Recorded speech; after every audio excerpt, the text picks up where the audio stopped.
Hello दोस्तों। तो आज हम लोग जो पढ़ने जा रहे हैं वो हम अपने सीजनल जो वेरिएशन होते हैं उसको रिमूव करने का प्रोसेस समझते हैं।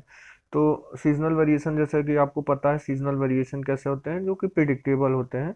जैसे मैंने बताया था सीजनल वेरिएशन इस टाइप के वेरिएशन होते हैं, जैसे कभी मान लीजिए सपोज दैट ठंडी पड़ी तो आपका ब्लैंकेट की या ठंडी में आपका हीटर्स की ज़्यादा डिमांड हो जाती है, या जैसे इलेक्ट्रिसिटी का कंजम्पशन ज़्यादा हो जाता है। गर्मी आती है तो आइसक्रीम प्रोडक्ट्स हो गए, इन सब की ज़्यादा डिमांड होती है, ठंडे की ज़्यादा, एसी कूलर इन सब की ज़्यादा डिमांड होती है। तो सीजनल वेरिएशन एक प्रिडिक्टेबल वेरिएशन होते हैं, और इसको टाइम सीरीज से रिमूव करने के लिए प्रोसेस हम जो यूज़ करते हैं वो कौन सा प्रोसेस है? Moving average method, ratio to moving average method, moving average method. तो ratio to moving average method में हम क्या क्या निकालते हैं? डिसीजनलाइज वैल्यू को हम कैलकुलेट करते हैं। तो डिसीजनलाइज वैल्यू कैसे आती है हमको? जो हमारी एक्चुअल वैल्यू होती है उसको हम डिवाइड करते हैं किससे? आपके सीजनल इंडेक्स से। यहाँ पे हम सीजनल इंडेक्स कैसे कैलकुलेट करते हैं वो मैं अब आपको यहाँ पे बताऊंगा, how to calculate seasonal index.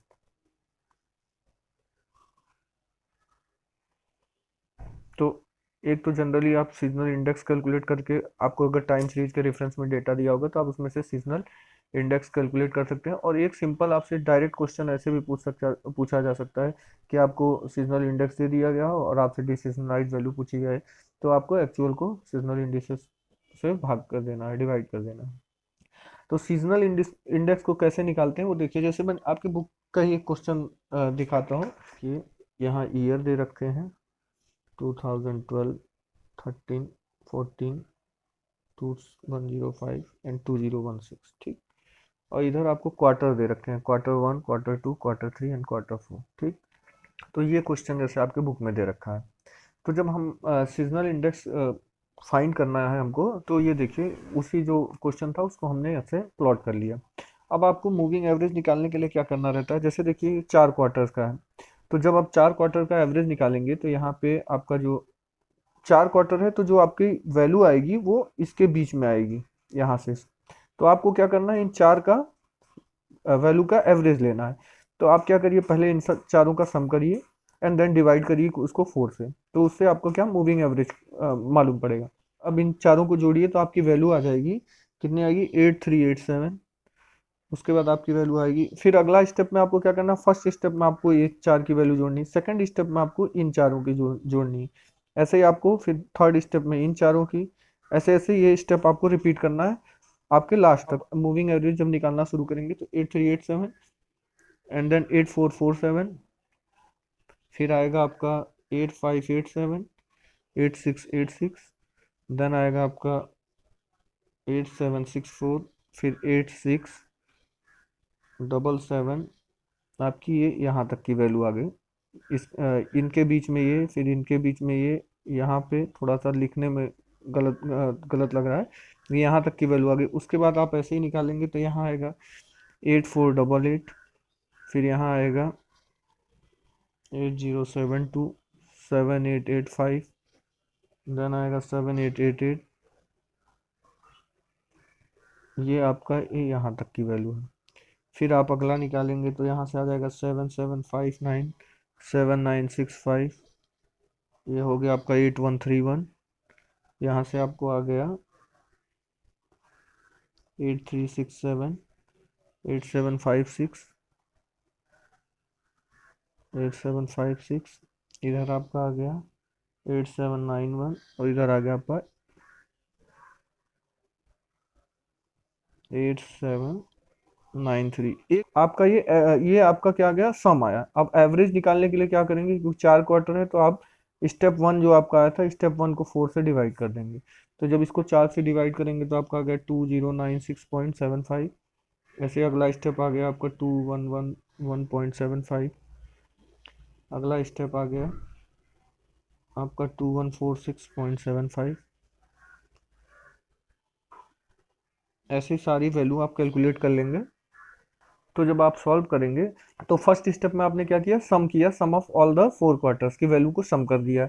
दूसरा स्टेप में क्या किया? फर्स्ट स्टेप को आपने डिवाइड किया 4 से, आपकी ये वैल्यू आ गई। फिर थर्ड स्टेप जो है वो आप क्या करेंगे, फिर से आप वही मूविंग एवरेज निकालेंगे। तो आप इन अब दो दो टर्म का निकालेंगे, जैसे दो टर्म का इनका एवरेज, देन इन दोनों टर्म का एवरेज, फिर इन दो का टर्म का एवरेज। तो आप अब निकालिए, तो आपकी वैल्यू आएगी, स्टेप 3 आपका आ जाएगा। तो जैसे इन दोनों का एवरेज जब निकालेंगे तो आपकी वैल्यू आएगी 2104.25। थोड़ा सा लाइन नहीं होने की वजह से मेरी वैल्यू ऊपर नीचे देखने में लग रही है, लेकिन आप समझिए इन दोनों का सम, यहाँ थर्ड वैल्यू है, ये फोर्थ वैल्यू है, फोर्थ क्वार्टर के लिए, और ये थर्ड क्वार्टर के लिए आए, फोर्थ क्वार्टर के लिए। एक लाइन में सीक्वेंस में होने गड़बड़ हो गया। फिर ये फर्स्ट क्वार्टर के लिए, इन दोनों की वैल्यू का सम यहाँ फर्स्ट क्वार्टर, इन दोनों का यहाँ सेकंड क्वार्टर में, अ, और अगर ऐसे ही थर्ड क्वार्टर में इन दोनों का सम, एंड फोर्थ क्वार्टर में इन दोनों का सम, ऐसे ही आप जोड़ते चले जाइए तो सारी वैल्यू आ जाएंगी। तो जब इनका आपने एवरेज निकाला, दो दो वैल्यू का एवरेज, तो आपका ये वैल्यू आई। और आप ये देखिए कि यहाँ पे भी क्वार्टर थर्ड और क्वार्टर फोर के लिए नहीं है, और यहाँ क्वार्टर फर्स्ट और सेकंड के लिए वैल्यू नहीं। तो आपका ये थोड़ा सा डिसएडवांटेज होता है इसमें। अब क्या करेंगे, अगला स्टेप में आप क्या करते हैं, सीजनल इंडेक्स कैलकुलेट करते हैं। तो सीजनल इंडेक्स आप कैसे कैलकुलेट करते हैं, जैसे आपकी वैल्यू उस पर्टिकुलर, चूंकि फर्स्ट सेकंड क्वार्टर के लिए तो यहाँ वैल्यू है नहीं, थर्ड क्वार्टर से आप करेंगे। तो आपका जैसे थर्ड क्वार्टर की वैल्यू कितनी आ रही थी, 2415, और लेकिन आपकी यहाँ कितना, जब आपने मूविंग एवरेज निकाला तो आपकी आई 2104.25। ठीक। तो हम क्या करते हैं, जो एस आई निकालते हैं, क्या करते हैं, एक्चुअल वैल्यू से जो हमारा एवरेज आया है उसको डिवाइड करते हैं, और उसके बाद कैलकुलेट करते हैं, 100 के परसेंट में कैलकुलेट करते हैं। तो कितना आया आप कैलकुलेट करिए। तो 2415 को जब आप 2104.25 से डिवाइड करेंगे तो इतना आया, इंटू 100 करेंगे तो आपका आ गया 114.76। या आप इसको लिख सकते हैं क्या, इसको आप लिख सकते हैं 11। तो आपकी जो पहली वैल्यू आई वो कितनी आई परसेंटेज में, 114.8। ये आप सीजनल इंडेक्स कैलकुलेट किए। फिर आपको सीजनल इंडेक्स जब दोबारा कैलकुलेट करना होगा तो आपका कितना आ गया, इस क्वार्टर के लिए आपकी वैल्यू थी 1908, और डिवाइड आप कितने से करेंगे, 2129.25 इंटू 100 इज इक्वल टू आपका आ गया 89.6। ऐसे ही आप सारी वैल्यू कैलकुलेट करेंगे तो आपकी वैल्यू आ जाएगी यहाँ 89, यहाँ 107, यहाँ आपका आ गया 115.3, 92.6, फिर देन आपका आ गया 108, 106.4, उसके बाद आपका आ गया 92, यहाँ पे आपकी 88.6 वैल्यू आएगी। फिर यहाँ आएगा आपका 108, इधर आपकी वैल्यू आ जाएगी 106.4, इधर 92। फिर ऐसे ही अगले क्वार्टर के लिए आपकी क्या आ जाएगी, 93.5, 100.6, 111.7, 91.8, इधर आ जाएगी 94.5, 109.8। तो ये आपका आ गया सीजनल इंडेक्स। अब आप सीजनल इंडेक्स से अगला स्टेप में आपको क्या करना है, जब आपको ये वैल्यू मालूम पड़ गई, तो जब सीजनल, अब इसके लिए आप एक अलग से फिर से टेबल बनाइएगा। तो कैसे बनेगा, तो आप अब दोबारा टेबल बनाइए। आपको सीजनल सीजनल इंडेक्स आपने ऊपर कैलकुलेट कर लिया, अब उस दूसरी टेबल हम बना रहे हैं। जैसे आपका था 2012, 13, 14, 2015 और 16, और आपका क्वार्टर कितने थे, 1, 2, 3 एंड 4। सीजनल इंडेक्स आपका आया था तो 12 के लिए पहले दो में तो आए नहीं थे, 114.8, दूसरी की सीजनल इंडेक्स की वैल्यू 89.6, फिर तीसरी आई थी फर्स्ट क्वार्टर के लिए 89,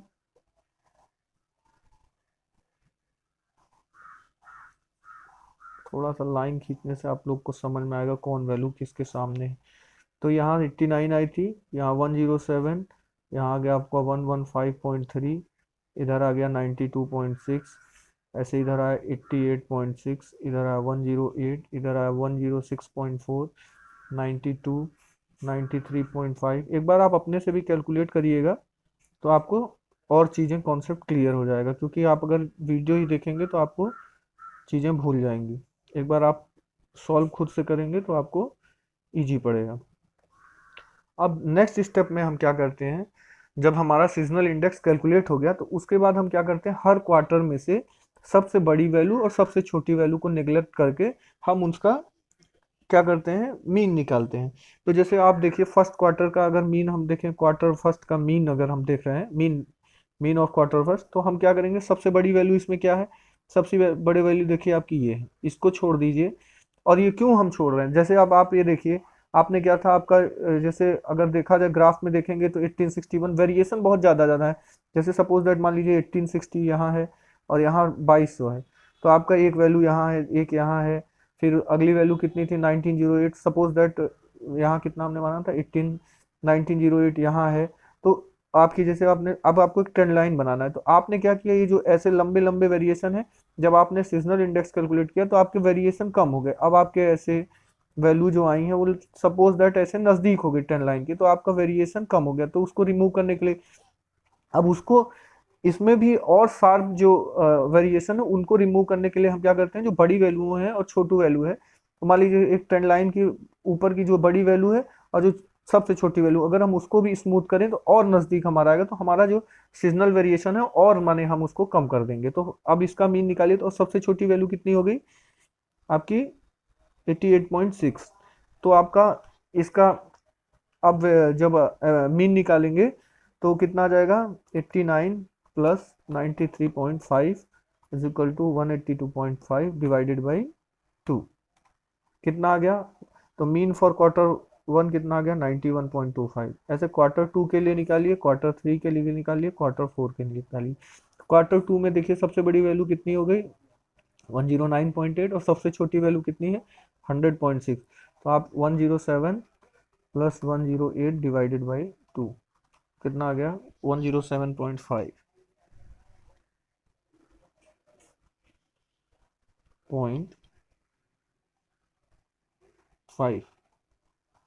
ऐसे क्वार्टर थ्री के लिए निकालिए, तो क्वार्टर थ्री में सबसे बड़ी वैल्यू कौन सी है आपकी, सबसे बड़ी वैल्यू है आपकी 115 ये, और सबसे छोटी वैल्यू कितनी है ये।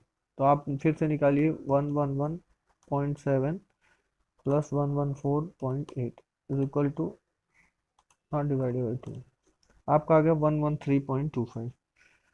113.25। ऐसे क्वार्टर फोर का मीन निकालिए, सबसे बड़ी वैल्यू इसमें आपकी है 92.6 और सबसे छोटी वैल्यू कौन सी है 89.6। ठीक, इसका सम निकालिए 92 प्लस 91.8 डिवाइडेड बाई 2, तो आपका आ गया 91.9। ठीक, अब टोटल इंडिसेस का सम, टोटल जब निकालेंगे आप, टोटल सम निकालेंगे तो आप इस सब को जोड़े 1 2 3 4, आप जब 18 वैल्यू को जोड़ेंगे तो आपका टोटल जो आएगा वो 404। अब हमारा जो सम ऑफ द टोटल इंडिसेस का सम 404 है, 100 के बेस में कन्वर्ट किया तो 4 क्वार्टर का 400 हो गया, और उसको आपका जो टोटल इंडिसेस का सम है उससे डिवाइड कर देते हैं, तो जो भी आपकी वैल्यू आती है वो मल्टीप्लायर, उसका मल्टीप्लाई हम किस में करते हैं, हर सारे मीन्स में मल्टीप्लाई करते हैं एरर को रिड्यूस करने के लिए, 100 के बेस में कन्वर्ट करने के लिए। तो 400 डिवाइडेड बाई 404.10, तो कितनी वैल्यू आ गई आपकी 9899 था ये वैल्यू। तो अगर आप इसको जब पूरा 91.25 इंटू 0.9899 जब करिएगा तो देखिए आपकी 90.32। ऐसे ही आप जब क्वार्टर टू की वैल्यू निकालेंगे तो ये आ गई आपकी 106.41। ऐसे क्वार्टर थ्री का निकालिएगा तो आपकी वैल्यू आ जाएगी 112.1 और फोर की आपकी वैल्यू आ जाएगी 91। तो ये आपका आ गया सीजनल इंडिसेस आ गया। तो आपका जो है अब सीजनल इंडिसेस आ गया। अब सीजनल इंडिसेस आने के बाद क्या करते हैं, तो आपका सीजनल वेरिएशन हटाने के लिए हम क्या करते हैं, डी सीजनलाइज वैल्यू कैलकुलेट करते हैं।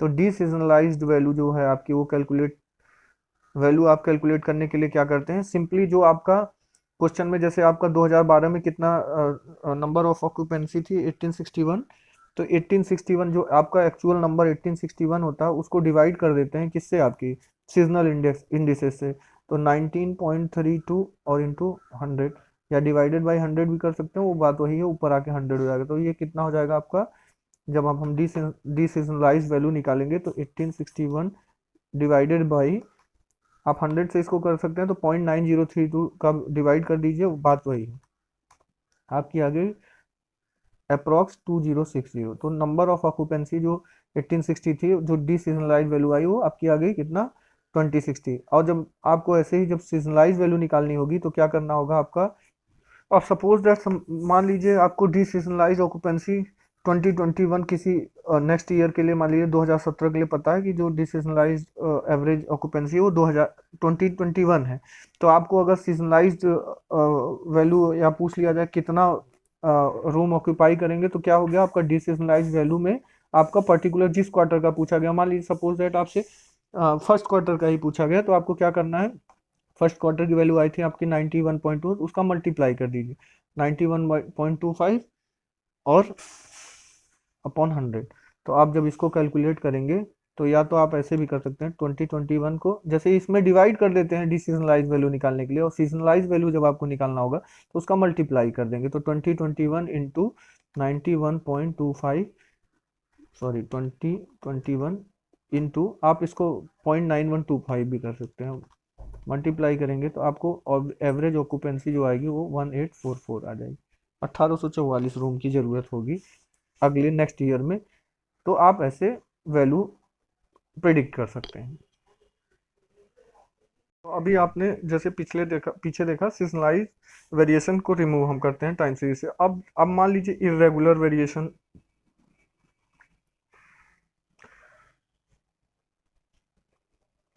इरेगुलर वेरिएशन क्या होता है, जो आप प्रिडिक्टेबल नहीं होता, कभी भी आ सकता है, शॉर्ट टाइम पीरियड के लिए भी आ सकता है। तो अब आप कैसे इसको सॉल्व करते हैं, तो सिंपल जैसे एक क्वेश्चन मैं बताता हूँ।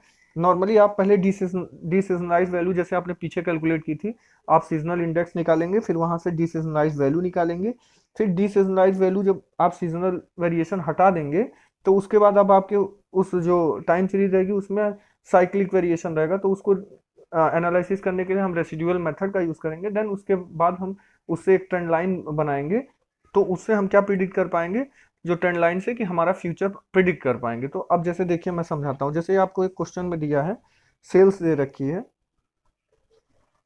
तो मैं ऐसे बना देता हूँ इधर सीधे से, आप समझ जाइएगा। जैसे सेल ईयर दे रखा है 1, और आपको 4 क्वार्टर दे रखे हैं, ठीक। तो मैं इधर लिखता हूँ 1 2 3 4 सेकेंड,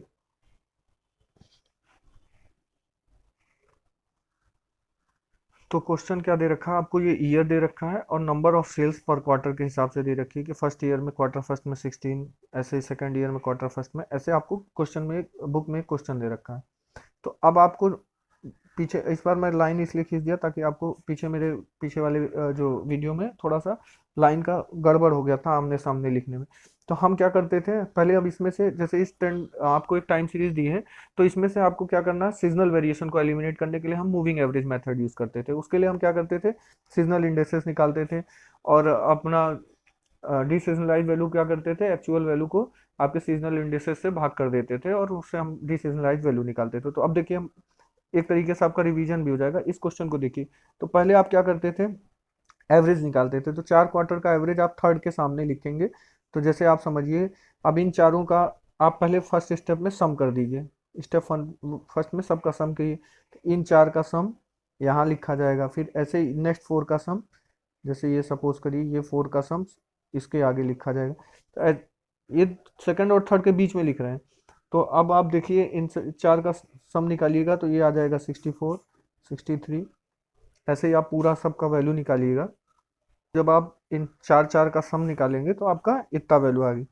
अब उसके बाद सेकंड स्टेप में आप क्या करते थे, जो आपका सम आता था, इसको सेकंड स्टेप में आप क्या करते थे, सम को डिवाइड कर देते थे नंबर ऑफ क्वार्टर से। 4 क्वार्टर हैं तो 4, तो जब 4 से डिवाइड 64 को करेंगे तो 16 आएगा। ऐसे ही आपका नेक्स्ट 15.75, 62 को 4 से डिवाइड करेंगे तो कितना आ जाएगा, 15.5। ऐसे सारी वैल्यू कैलकुलेट, तो आपकी जब एवरेज आपने निकाला तो सम का और 4 से डिवाइड किया तो आपका ये वैल्यू आई। अब ये वैल्यू मैंने कैलकुलेट करके लिख ली ताकि आपका वीडियो लेंदी ना हो। तो उसके बाद नेक्स्ट स्टेप में आप क्या करते थे, फिर इन दोनों दो का एवरेज निकालते थे, फिर मूविंग एवरेज निकालते थे। ये जो हम प्रोसेस करते हैं इसको स्लाइडिंग भी कहते हैं। तो अब ये देखिए इसका एवरेज निकालेंगे, यहाँ आएगा। ऐसे ही आप फिर से एवरेज निकालिए, तो 16 और 15 आप क्या करना है, सम इन दोनों का करना है और डिवाइड करना है 2 से, सम डिवाइडेड बाई 2 नेक्स्ट स्टेप में। तो आपका कितना आ जाएगा, जब आप ये वैल्यू निकालेंगे तो आ जाएगी आपकी 15.875। इसको आप फिर से कैलकुलेट करिए, मैं कैलकुलेटर से सॉल्व करके लिख दे रहा हूँ, 15.625। ऐसे ही आप और वैल्यू निकालिए। तो अब आपको ये वैल्यू आ गई सारी। अब आप नेक्स्ट स्टेप में क्या करते थे, SI निकालने के लिए क्या करते थे, पर्टिकुलर उस क्वार्टर का जो भी वैल्यू रहती थी उसको डिवाइड करते थे आप, जो आपकी एवरेज वैल्यू आई रहती थी। तो आपका जैसे देखिए 9, मैं एक बता दे रहा हूँ, बाकी सब ऐसे कैलकुलेट, डिवाइडेड बाई 15.875 कितना आ गया, 0.56 इंटू 100 कितना आ गया आपका 56.69। ठीक, फर्स्ट वैल्यू आ गई 56.69। ऐसे दूसरे फोर्थ क्वार्टर में कितनी वैल्यू है, एक्चुअल 18 है, और आपका मूविंग एवरेज कितना है 15.625 इंटू 100, ये आ गया आपका कितना 115.2, 115.2। ऐसे ही आप सारी वैल्यू कैलकुलेट करेंगे तो आपकी आ जाएगी यहाँ 115.2, इधर आएगा आपका 126.98, 62.5,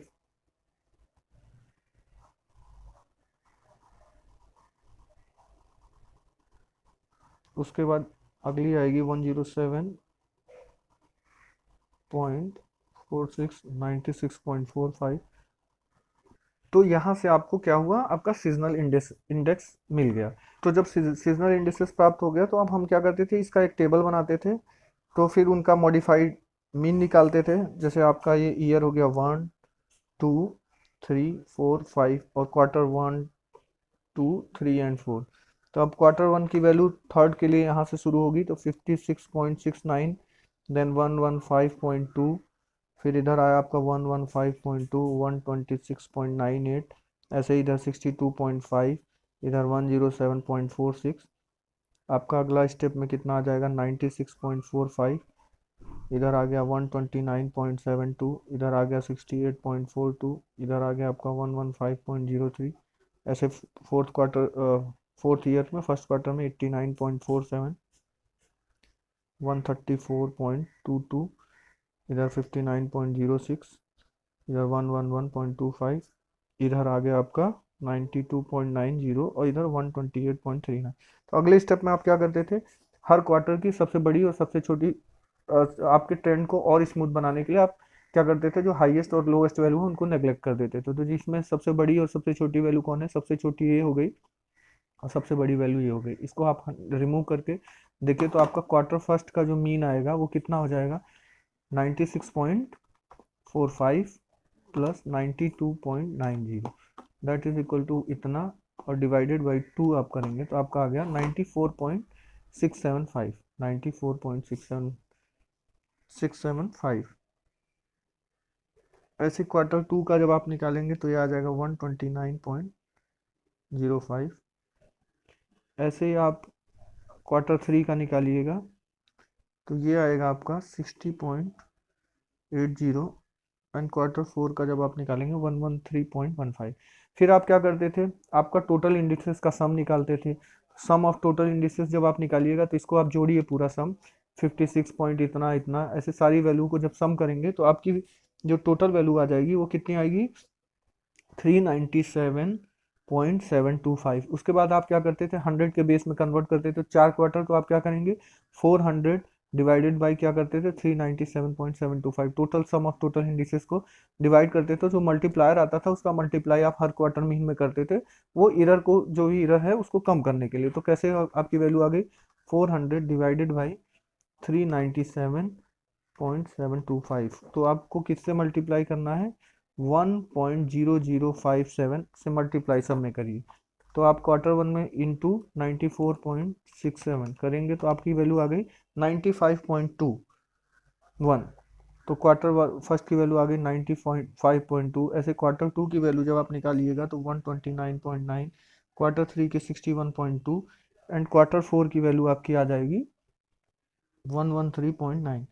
ठीक, अब डिसेशनलाइज वैल्यू का, अब यहाँ से आप उसके बाद क्या करते थे, तब आपको डिसेशनलाइज वैल्यू पूछी जाती है तो क्या करते थे, जो आपका पर्टिकुलर, जैसे आपसे पूछ लिया फर्स्ट ईयर क्वार्टर 4 की क्या डिसेशनलाइज वैल्यू होगी, तो आप क्या करते थे, सिंपली जो आपकी एक्चुअल वैल्यू थी उसको आप जो आपका ये सीजनल इंडेक्सेस आता था इससे डिवाइड कर देते थे। तो कितना होता था आपका, जैसे फर्स्ट, आप पहले फर्स्ट ईयर फर्स्ट क्वार्टर के लिए अगर निकालेंगे तो अब आप एक नई टेबल बनाइए। तो जैसे मैं एक वैल्यू इधर कैलकुलेट करके बताता हूँ, अगले उस पर हम एक नया ग्राफ बना माने चार्ट बनाएंगे। तो जैसे फर्स्ट ईयर फर्स्ट क्वार्टर की वैल्यू कितनी थी 16। तो डीसीजनलाइज वैल्यू जब आप निकालेंगे तो क्या हो जाएगा 16 डिवाइडेड बाई कितना आया था आपका 95.2 और डिवाइडेड बाई 100 या इंटू 100 कर दीजिए, बात एक ही।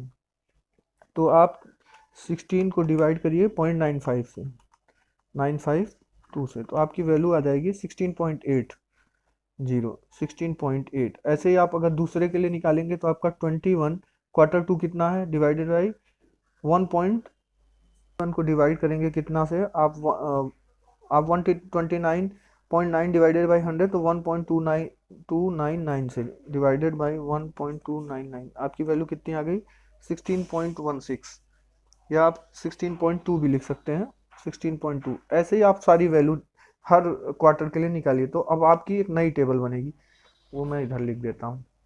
अब अपने सीजनल इंडेक्स से एक्चुअल वैल्यू को डिवाइड करके तो नई टेबल जो आपकी आएगी वो क्या आई 1 2 3 4 5 ईयर इधर थे, इधर आपका Q1 Q2 Q3 and Q4 थे। ठीक, अब आपकी न्यू वैल्यूज आई हैं वो कितनी आई हैं, मैंने दो वैल्यू कैलकुलेट करके दिखाई थी 16.8 हो गई, Q2 की वैल्यू आ गई 16.1। आप बाकी कैलकुलेट कर लीजिएगा,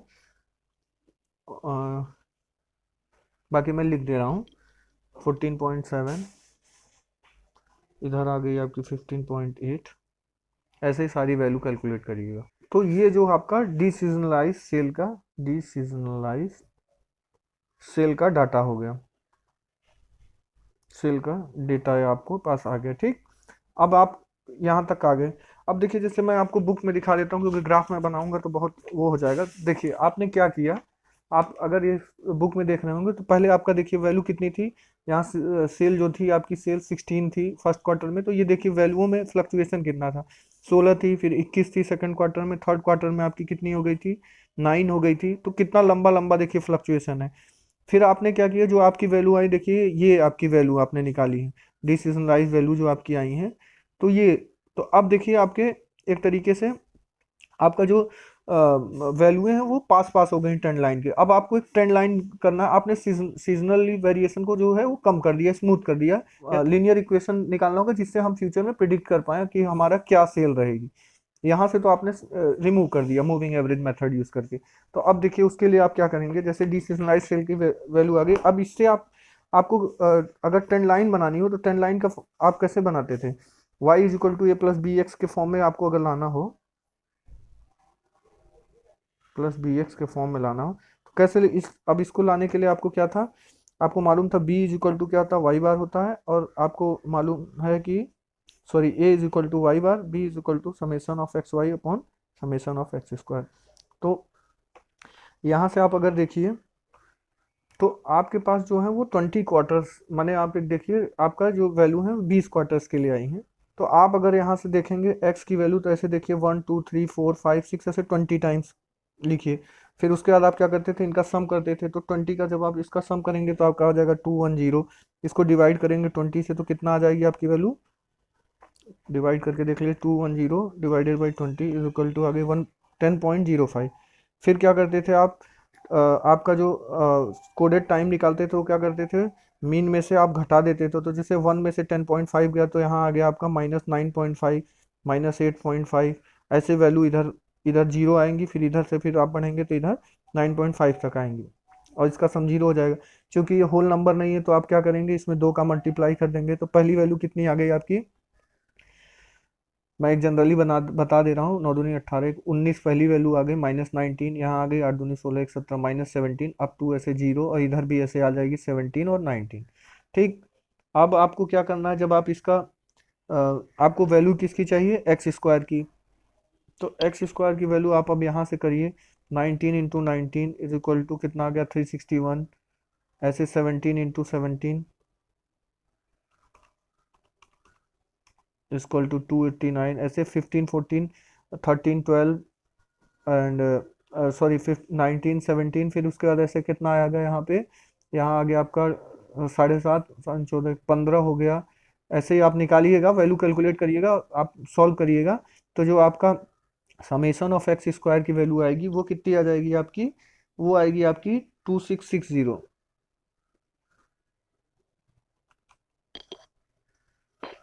तो समेशन ऑफ एक्स स्क्वायर आपका 2660 आ गया। फिर आपको एक्स और इंटू वाई करना होगा, तो एक्स की वैल्यू यहाँ आपको दी है, आई है, मालूम है आपको कितना है, -19।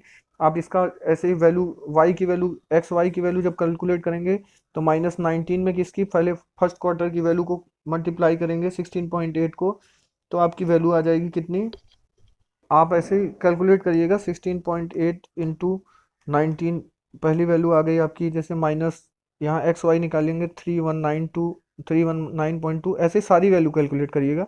मैं डायरेक्ट लिख दे रहा हूँ, समेशन ऑफ एक्स वाई जब आप जोड़ेंगे तो माइनस और प्लस घटा के तो आपकी वैल्यू आ जाएगी 420.3। ये यहाँ से एक्स वाई आ गए। अब यहाँ से आपको बी की वैल्यू कैलकुलेट करना है, तो क्या हो जाएगा, समेशन एक्स वाई कितना है 420.3 divided by summation of x square कितना आ गया 2660। तो आपकी बी की वैल्यू जो आ गई कितनी हो गई, 420.3 डिवाइडेड बाई 2660, ये आ गई आपकी 0.0158, या इसको लिख सकते हैं 0.16। ठीक, ए की वैल्यू कितनी आएगी, ए की वैल्यू वाई बार है, वाई बार आप सारी वैल्यू को यहाँ से सारी वैल्यूओं को जोड़ दीजिएगा, 16.8 16.1, मैं जोड़ नहीं रहा हूँ, आप जोड़ेंगे तो ये आपकी आ जाएगी 360.9। समेशन ऑफ वाई जब आप इस सब को जोड़िएगा तो ये आपकी आ जाएगी 360.9। और इसको जब आप नंबर ऑफ ऑब्जर्वेशन कितना है 20 से डिवाइड करेंगे तो आपका क्या आ जाएगा, वाई बार आ जाएगा। तो 360.9 divided by 20 is equal to 18.04, तो 18 हम मान लेते हैं, 18.045 है, दैट अप्रॉक्स हमने मान लिया 18। तो आपका जो वाई कैप का फॉर्मूला बना, जहाँ वाई क्या होती है, एस्टिमेटेड वैल्यू होती है, वो क्या हो गई 18 प्लस 0.16x। अब ये आपने ट्रेंड लाइन निकाल दी, यहाँ तक आपने क्या किया, डिसीजनलाइज वैल्यू से आपने सीजनल जो वेरिएशन थे उसको हटाया, फिर आपने एक ट्रेंड लाइन का इक्वेशन बना लिया, क्योंकि इसमें साइक्लिक और इरेगुलर वेरिएशन है और हमको फाइंड क्या करना है। अब साइक्लिक वेरिएशन को रिमूव करने के लिए क्या करेंगे, हम इसी में कैसे हम करते थे, हम उसको परसेंट ऑफ ट्रेंड निकालते थे। तो अब पहले हम आपका, अब यहाँ से इक्वेशन से हम क्या करेंगे, आपकी जो है एस्टिमेटेड वैल्यू ऑफ वाई निकालेंगे। तो अब ऐसे ही क्या करना है, एक्स की वैल्यू कितनी है, पहली वैल्यू -19 के लिए वाई की वैल्यू कितनी आ जाएगी पहले क्वार्टर के लिए, तो मैं एक जनरली बता दे रहा हूँ, y is equal to 18 plus, ऐसे आप सॉल्व करेंगे तो ये हो जाएगा 0.16 इंटू 19 इज इक्वल टू कितना आ गया, माइनस, चूंकि ये एक्स माइनस में है -19 तो -3.04, तो इसकी वैल्यू आ जाएगी 18 -3.04 इज इक्वल टू 14.96। ठीक, एक टेबल आप ऐसे बनाएंगे एस्टिमेटेड वैल्यू, जैसे यहाँ पे आप पूरा वैल्यू लिख लीजिएगा 16.8, इसके लिए जैसे मैं यही लिख दे रहा हूँ, एस्टिमेटेड वैल्यू आ गई 14.96। ऐसे क्वार्टर 2 के, क्वार्टर 3 के लिए, सबके लिए एस्टिमेटेड वैल्यू निकाल लीजिए। फिर आप परसेंट ट्रेंड कैसे निकालते हैं आपकी, जैसे मैं इसमें दिखा दे रहा हूँ, आप रेसिड्यूअल मेथड में क्या करते थे, परसेंट ट्रेंड निकालते थे। परसेंट ऑफ ट्रेंड कैसे निकालते थे, एक्चुअल क्या करते थे 16.8 को डिवाइड करते थे 14.96 से, तो यहाँ से आपकी वैल्यू आ जाती थी, तो वो कितना आ गया, और इंटू 100 कर देते थे, तो 100 के कंपेयर, क्योंकि आप मानते थे जो आपकी ट्रेंड लाइन अगर ये 100 पे है तो आप देखते थे कि कितना ऊपर और कितना नीचे जा रहा है, फ्लक्चुएशन क्या हो रहा है। तो आप जैसे देखिए, मैं बुक में ही दिखा दे रहा हूँ, तो देखिए जैसे पहले की लिए कितनी वैल्यू आई 112.29 या 112.3, तो देखिए यहाँ पे आपकी वैल्यू ये कैलकुलेट करके ये आपका इक्वेशन बना है 18 प्लस 0.16। उसके बाद देखिए ये आपकी डिसीजनलाइज वैल्यू थी, उसके बाद हमने क्या किया, यहाँ से डिसीजनलाइज सेल से आपकी वाई की एस्टिमेटेड वैल्यू निकाली। ये हमारा साइक्लिक ट्रेंड चूंकि उसमें होता है, तो उसके लिए हम रेसिडुअल मेथड का यूज़ करके परसेंट ऑफ ट्रेंड निकालते हैं, तो ये हमारा परसेंट ऑफ ट्रेंड हो गया। अब क्या करते हैं, अब सपोज दैट आपको अगर जैसे यहाँ से आपने उसमें साइक्लिक वेरिएशन और को भी हटा दिया, क्योंकि आपने परसेंट ऑफ ट्रेंड निकाल दिया जैसे आपने देखा। अब उसके बाद मान लीजिए सपोज दैट आपसे किसी ईयर में पूछ लिया जाए, तो पहले आपसे जैसे सपोज दैट पूछा गया कि ये सिक्स ईयर के थर्ड क्वार्टर की वैल्यू पूछी गई, तो पहले आप क्या करेंगे, कोडेड टाइम निकालेंगे, कोडेड टाइम जो निकालेंगे वो उसकी वैल्यू आ जाएगी 19 और plus 2 into 3 that is equal to 25 coded time की वैल्यू आ गई। तो अब डिसीजनलाइज वैल्यू जब आप निकालते थे तो y की एस्टिमेटेड वैल्यू कितनी आ जाएगी उसके लिए, a प्लस बी एक्स, तो 18 प्लस 0.16 इंटू एक्स की वैल्यू कितनी हो गई 25, अब इसको सॉल्व करिएगा तो y की एस्टिमेटेड वैल्यू आ गई 22। ये तो आपका डीसीजनलाइज वैल्यू आपने निकाली, किसके लिए? 6th ईयर के 3rd क्वार्टर के लिए। लेकिन आपसे सीजनलाइज वैल्यू निकाल पूछा जाएगा। डीसीजनलाइज वैल्यू तो 22 है, तो सीजनलाइज वैल्यू को निकालने के लिए आपको क्या करना रहता था? जो भी आपकी वैल्यू रहती थी उसमें आप मल्टीप्लाई कर देते थे, कितने का? मल्टीप्लाई कर देते थे उस क्वार्टर के सीजनल इंडेक्स। तो जैसे थर्ड सीजनल इंडेक्स कितना आया था 3rd क्वार्टर का? ऊपर आप देखिए 3rd क्वार्टर का सीजनल इंडेक्स आया था 60.80। 60.80 और से मल्टीप्लाई कर दे तो कितना आ गया? 22 इंटू, इसको लिख सकते हैं 0.6080। अब 22 को 0.6080 से मल्टीप्लाई करिए तो आपकी वैल्यू आ जाएगी 22 इंटू 0.6080, 13.37, या आप इसको 13.4 भी लिख सकते हैं। तो आप एक जनरल देखिए, और आपको वैल्यू जो दी थी वो 10,000 के कंपेयर में दी थी। तो इंटू 10,000 करेंगे तो मान लीजिए 13,400 आपको चाहिए होगी सीजन, ये सीजनल वैल्यू होगी। या क्वार्टर जो भी ऑक्यूपाई होगा वो 6th ईयर के 3rd क्वार्टर में कितना होगा? 13,400। तो ऐसे आप वैल्यू कैलकुलेट करते हैं। का प्रैक्टिस किए रहिएगा तो क्या होगा आपसे, आप श्योर रहिए कि जब आपको एग्जाम में आएगा तो सीधे सीधे 5 नंबर का क्वेश्चन आ जाएगा, और उससे सारी चीज़, जैसे हो सकता है ट्रेंड लाइन का इक्वेशन उसमें भी पूछा रहे, तो जैसे आपको एक वैल्यू दे के 5 नंबर का सीधा सीधा क्वेश्चन आपसे पूछेगा। हो सकता है ट्रेंड लाइन का इक्वेशन पूछ ले, हो सकता है सीजनल इंडिसेस पूछ ले, क्योंकि उसमें 5 क्वेश्चन बनाएगा तो एक क्वेश्चन में पूछ ले कि ट्रेंड लाइन का क्या इक्वेशन होगा, दूसरा क्वेश्चन में ये पूछ ले सीजनल इंडिसेस क्या होंगे, डिसीजनाइज वैल्यू किसी ईयर पर्टिकुलर के, किसी ईयर के पर्टिकुलर किसी क्वार्टर के लिए पूछ ले। तो इसलिए आप इसको बढ़िया से प्रैक्टिस करिएगा, जब भी एग्जाम में आएगा तो सीधे सीधे 5 नंबर का क्वेश्चन आएगा इसमें।